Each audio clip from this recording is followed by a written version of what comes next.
Ojo turu sore kaki, ono tulang yang jaga,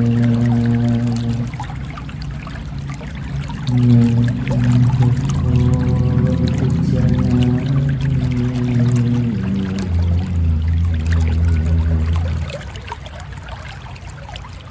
Isine tuwa ketulan,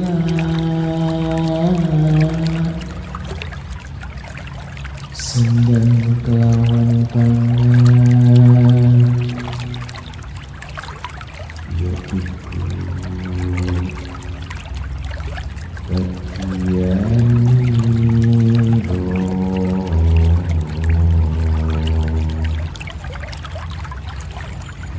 Suke kadang pawonitro, belajar sesono, wong lagi loro iku gampang anggone antuk tetombo.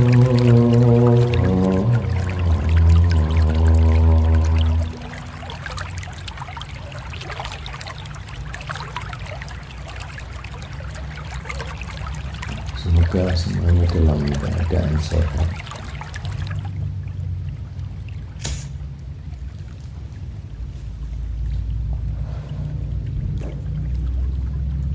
Seringkali saya perjalanan luar kota, itu melihat sebuah tulisan yang sepertinya wajib saya baca. Karena tulisan ini terpampang tepat di depan saya, ya mau nggak mau harus saya baca.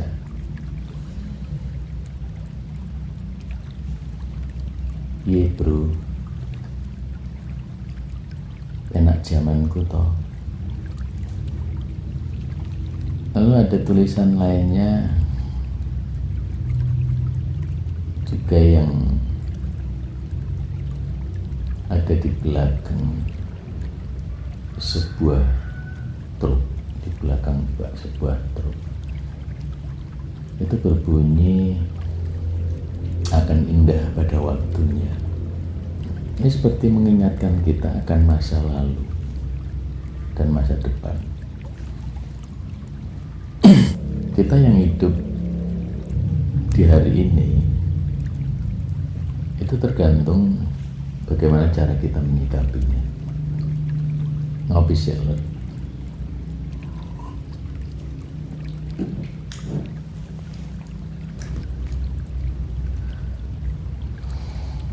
Sabdo Palon Noyo Genggong.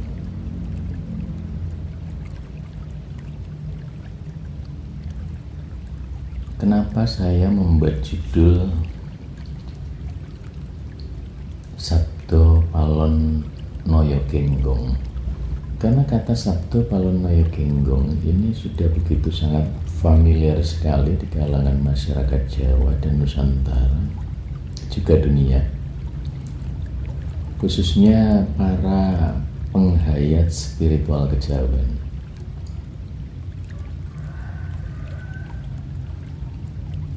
Yang kedua, beberapa waktu yang lalu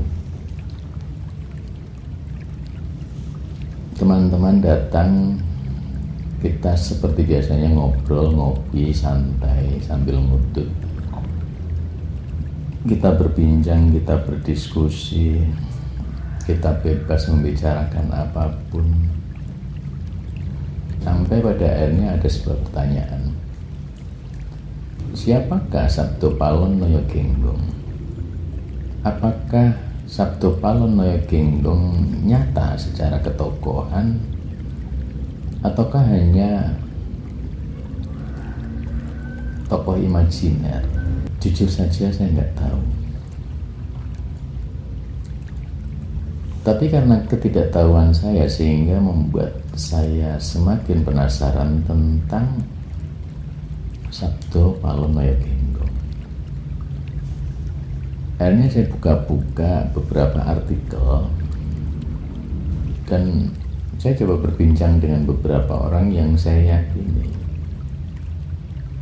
beliau tahu tentang Sabdo Palonoyo Genggong.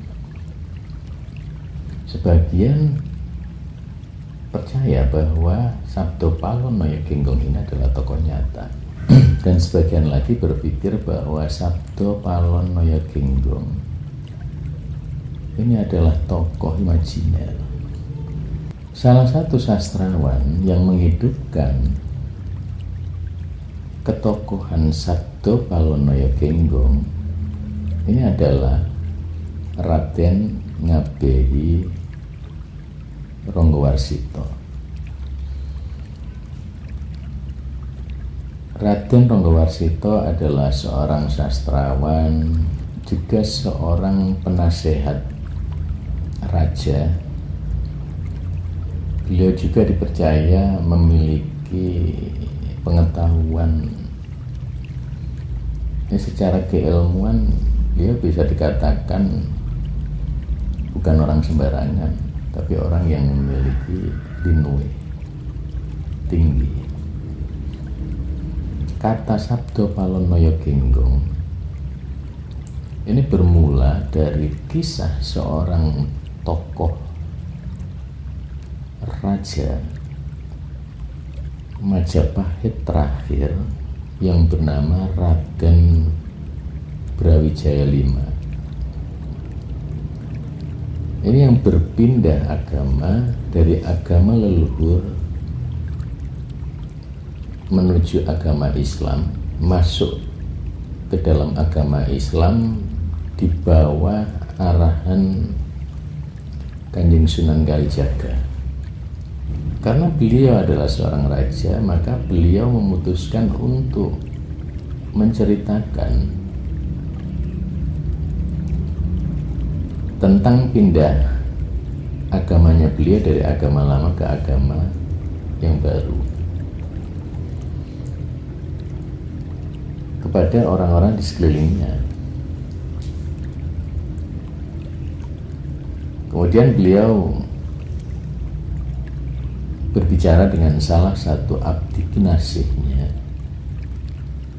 dan beliau menceritakan perihal dirinya masuk ke dalam Islam.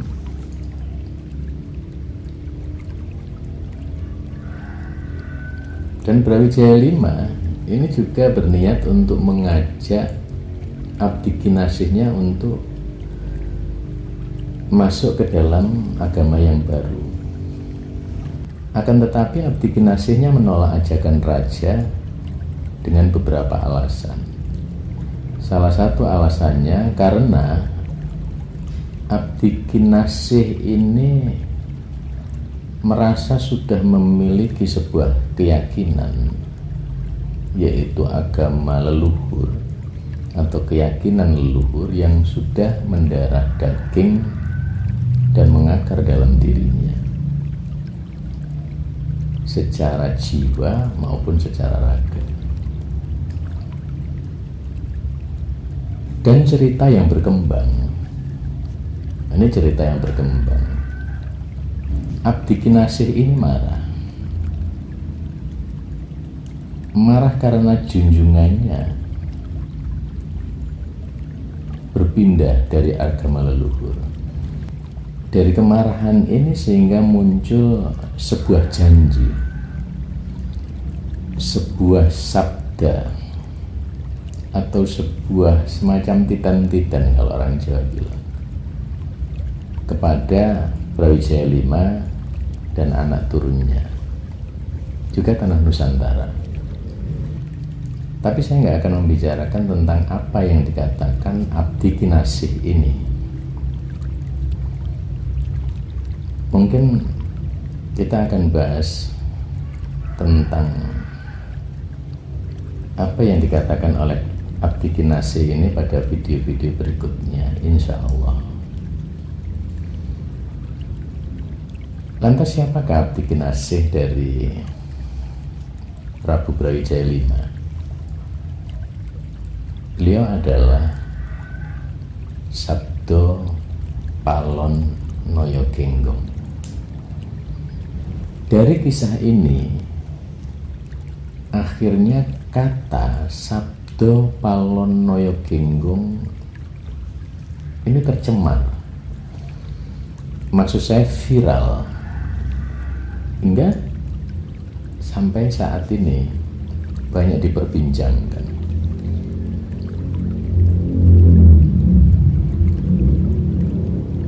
Kedatangannya banyak diimpikan, kebijakan kearifannya beliau sebagai penasihat, sebagai sosok Sabdo Palon Noyo Genggong ini sangat dinanti.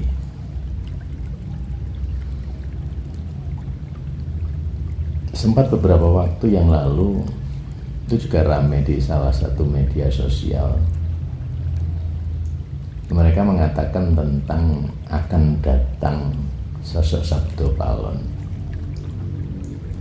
Kembali ke Sabdo Palon Noyo Genggong. Bila kita melihat cerita yang seperti itu, maka boleh dikatakan bahwa Sabdo Palon Noyo Genggong adalah nyata sebagai tokoh. Beliau adalah abdi kinasih dari Brawijaya V. Beliau juga penasehat dari Brawijaya V.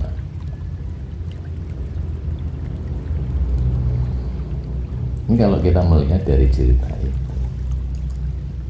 Jadi ada dua pendapat pada kisah Sabdo Palon Noyo Genggong ini. Satu pendapat mengatakan bahwa Sabdo Palon Noyo Genggong secara ketokohan adalah nyata. Ya, ceritanya seperti tadi. Dan satu lagi berpendapat bahwa Sabdo Palon Noyo Genggong ini hanyalah tokoh imajiner. Salah satu artikel yang saya baca mengatakan bahwasanya Sabdo Palon Noyo Genggong ini hanyalah tokoh fiktif yang hidup pada karangan seorang sastrawan, atau yang dihidupkan pada setiap cerita atau karangan seorang sastrawan. Yang salah satunya adalah Raden Ngabehi Ronggowarsito. Jadi apabila ketokohan Sabdo Palon Noyo Genggong ini dianggap fiktif dari seorang sekelas Ronggowarsito, maka logikanya Sabdo Palon Noyo Genggong adalah Ronggowarsito karena beliau yang menulis, atau Ronggowarsito menuliskan kisah Brawijaya V pada karya sastranya, kemudian didampingkan oleh sosok penasehat yang namanya Sabdo Palon Noyo Genggong, yang sebenarnya maksudnya adalah Brawijaya V itu sendiri, atau sosok yang berada di dalam Brawijaya V, penasihat spiritual diri yang ada di dalam diri Brawijaya V. Kita coba mengenal Sabdo Palon Noyo Genggong dalam bentuk bahasa. Sabdo Palon Noyo Genggong ini adalah berasal dari bahasa Jawa, atau ada yang mengatakan Sabdo Palon Noyo Genggong ini berasal dari bahasa Sangsekerta. Bila Sabdo Palon Noyo Genggong ini kita coba terjemahkan pada bahasa Indonesia, sabdo adalah kata-kata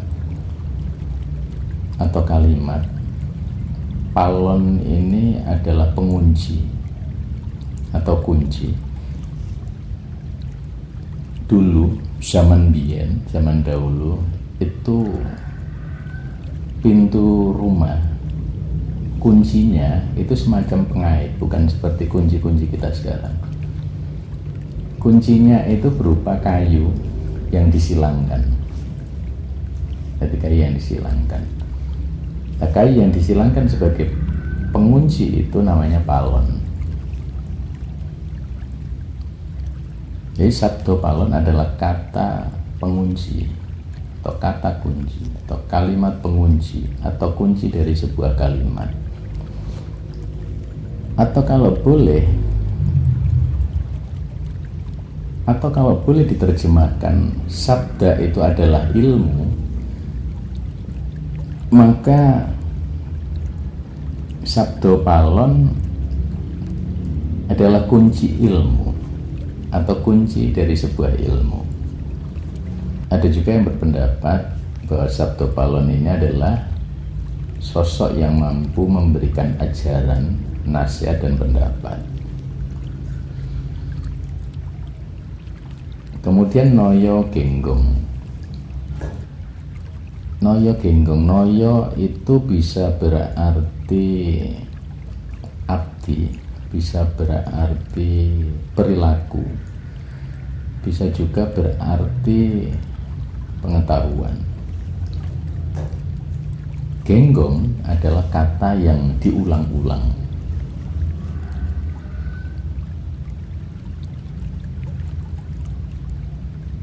Tapi genggong ini juga nama dari sebuah alat musik. Saya jadi ingat pada sebuah lagu Jawa yang berjudul Jangkrik Genggong. Jangkrik ini seekor binatang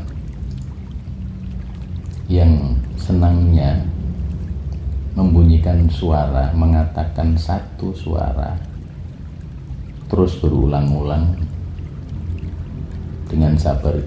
Dari dulu hingga sekarang, ini mulai dari awal hingga sekarang, turunannya itu mengatakan kata yang sama, krik krik krik krik krik krik. Ada juga yang mengatakan bahwa jangkrik genggong ini adalah jangkrik yang besar. Tapi kalau kita lihat kesamaannya antara Noyo Genggong, Jangkrik Genggong, ya bisa jadi jangkrik ini mengatakan sesuatu yang berulang-ulang dan Noyo Genggong ini adalah abdi yang mengatakan sesuatu yang berulang-ulang. Jangkrik krik sekali ya berarti jangkrik setunggal mustine. Nek krik krik jangkrik kalih. Nek krik krik krik jangkrik itu ini karena dia sabar, dia ikhlas, dia tulus, nggak pernah mau beralih dari kata-kata yang lainnya dan istiqomah dalam mengucapkannya. Maka dikatakan jangkrik genggong, jangkrik yang sering mengatakan sesuatu berulang-ulang dengan sabar, ikhlas, dan tulus. Salam Lengon. Harmoni